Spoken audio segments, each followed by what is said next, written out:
Salut, c'est Hugo et aujourd'hui je vous retrouve depuis l'Islande. Ce que vous voyez juste derrière moi, c'est une mine à crypto-monnaie, en l'occurrence une mine d'altcoin, altcoin qui fonctionne évidemment avec un système de blockchain. Si vous n'avez rien compris à cette phrase, vous êtes tombé sur la bonne vidéo. Aujourd'hui, je vais vous expliquer ce que sont les bitcoins et autres crypto-monnaies. Évidemment, à la fin de cette vidéo, vous ne saurez pas tout, c'est un sujet qui est très complexe, mais vous aurez au moins les bases. Gardez en tête qu'on va voir des choses relativement abstraites et ne paniquez pas si ça ne vous semble pas concret. Je ne vais pas rentrer dans les détails techniques de chaque élément et croyez-moi, c'est pour votre bien. Le Bitcoin, c'est une monnaie ou plutôt ce que l'on appelle une crypto-monnaie, c'est-à-dire que c'est une monnaie où il n'y a pas de pièces ou de billets Bitcoin. Elle est entièrement virtuelle. Aujourd'hui, on a tout un tas de monnaies en circulation, l'euro, le dollar, le yen, la couronne islandaise, bref, il y en a beaucoup. Ces monnaies qu'on utilise tous les jours, elles sont liées à des États, des gouvernements, des banques centrales chargées de créer cette monnaie, de vérifier les transactions, etc. Mais les Bitcoins et toutes les autres crypto-monnaies, ce sont des monnaies qui ne sont pas gérées par des États ou des banques, elles sont indépendantes de tout ça. Mais pour autant, ce n'est pas parce qu'elles ne sont pas gérées par des États ou des banques qu'elles ne sont pas régulées. Ce qui permet la régulation du Bitcoin et des autres crypto-monnaies, c'est ce que l'on appelle la blockchain. La blockchain, c'est une technologie extrêmement prometteuse et quasiment tous les experts sont d'accord pour dire qu'elle va profondément bouleverser notre économie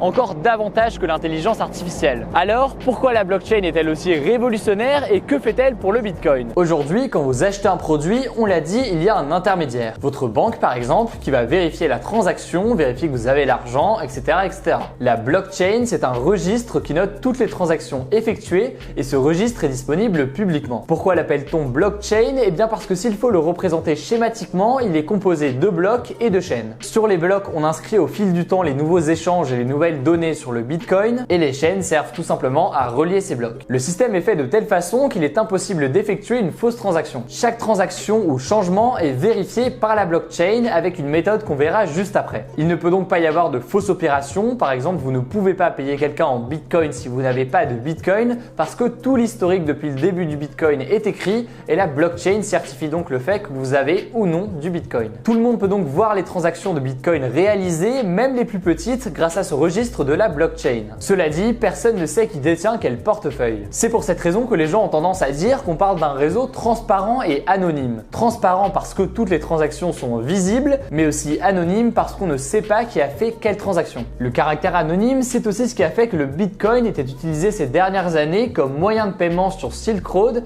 un site internet où vous pouviez acheter de la drogue ou encore des armes, site qui a fermé depuis. S'il faut résumer, dites-vous donc que la blockchain, c'est un grand registre accessible par tous et mis à jour régulièrement qui permet de s'assurer qu'il n'y a aucune fausse transaction ou opération, le tout sans avoir besoin d'une banque ou de gouvernement. Et le Bitcoin utilise la technologie blockchain évidemment. Alors, comment pouvez-vous obtenir des bitcoins? On distingue en général trois grandes façons d'obtenir des bitcoins. La première façon, sans aucun doute la plus courante, c'est d'échanger son argent, en euros par exemple, contre du bitcoin, un peu comme si vous échangiez des euros contre des dollars dans un bureau de change. Aujourd'hui, la valeur du bitcoin a tout simplement explosé. Début janvier 2013, un bitcoin valait environ 10 euros. Aujourd'hui, un bitcoin vaut entre 3 et 4 000 euros. Cela dit, je vous rassure, vous n'êtes pas obligé d'acheter un bitcoin entier, vous pouvez acheter une fraction de bitcoin, 0,1 bitcoin par exemple. La seconde façon de gagner des bitcoins, c'est d'être rémunéré en bitcoin plutôt qu'en devise. Certes, c'est pas la façon la plus développée, mais aujourd'hui, le bitcoin est utilisé comme un moyen de paiement dans certains secteurs en échange de biens ou de services. Mais la troisième façon d'obtenir des bitcoins, c'est peut-être la plus difficile à comprendre, mais sans aucun doute la plus intéressante, c'est que l'on peut miner du bitcoin. Actuellement, juste ici, en Islande, je me trouve dans une mine à crypto-monnaie. Bon, ce n'est pas une mine à bitcoin, ici on mine d'autres monnaies, mais ça revient plus ou moins au même. Alors, qu'est-ce que ça veut dire miner des bitcoins et pourquoi est-ce que ça peut vous rapporter des bitcoins? Ne paniquez pas, je vais vous expliquer tout ça. Je vous ai expliqué que les vérifications des transactions, autrement dit les échanges de bitcoin, n'étaient pas réalisés par une grande institution, une banque centrale par exemple, mais bien par la communauté avec la blockchain. En réalité, ce ne sont pas des individus qui vont vérifier que chaque transaction est correcte à la main,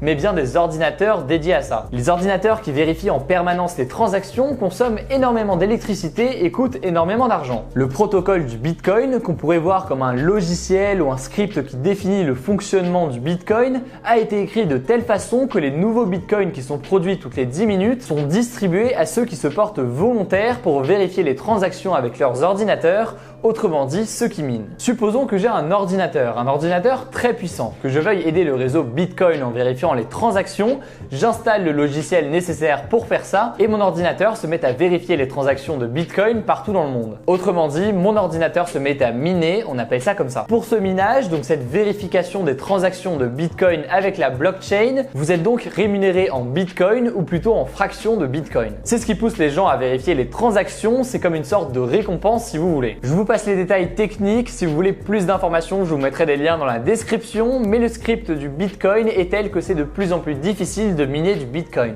Du coup, pour être les plus efficaces possibles, les mineurs se rassemblent et créent ce que l'on appelle des pools de mines pour unir leurs forces en quelque sorte. Les bitcoins, c'est donc une monnaie décentralisée dans le sens où grâce à la technologie blockchain, il n'y a pas une institution comme une banque centrale qui va vérifier les transactions, mais bien des ordinateurs dans un réseau. Et avantage non négligeable, l'absence d'intermédiaire permet de réaliser des transactions a priori plus rapidement. Où je me trouve juste ici en Islande, dans un lieu secret, c'est donc une mine à crypto-monnaie. Ici, on ne mine pas le bitcoin, mais d'autres crypto-monnaies. Parce que oui, vous avez peut-être entendu parler de d'autres crypto-monnaies, notamment l'Ethereum. Bon, et si vous n'avez pas entendu parler d'Ethereum, c'est fort probable et c'est pas grave, je vais vous expliquer. Dites-vous en fait que la blockchain, c'est la technologie. Le bitcoin, en fait, c'est une manière parmi tant d'autres d'utiliser la technologie blockchain de la même façon que les mails seraient une manière parmi tant d'autres d'utiliser Internet. Les altcoins ou crypto-monnaies, ce sont des nouvelles monnaies, mais vous pouvez aussi les voir comme de nouvelles façons d'utiliser la technologie blockchain. Ces nouvelles monnaies veulent répondre à divers problèmes et ont parfois un fonctionnement un peu différent. Alors, les bitcoins et autres altcoins vont-elles à terme remplacer les monnaies traditionnelles? Eh bien, pour le moment, c'est très peu probable. Et d'ailleurs, certains considèrent que c'est impossible puisque ces crypto-monnaies fluctuent beaucoup trop, comme on l'a vu tout à l'heure. Elles seraient donc trop instables pour pouvoir être utilisées dans la vie de tous les jours. Évidemment, d'autres pensent que les crypto-monnaies, c'est l'avenir parce qu'elles sont plus sécurisées et plus efficaces. Pourquoi plus efficaces? Parce que les transactions sont plus rapides, comme on vient de le voir. En tout cas, le fait que les cours de crypto-monnaies fluctuent autant font que aujourd'hui, même si on essaie de plus en plus de développer des utilisations très concrètes, les crypto-monnaies sont encore pour beaucoup des outils de spéculation pour s'enrichir. En tout cas, au-delà des bitcoins, il y a donc la blockchain et quasiment tous les experts sont d'accord que cette technologie, quoi qu'il en soit,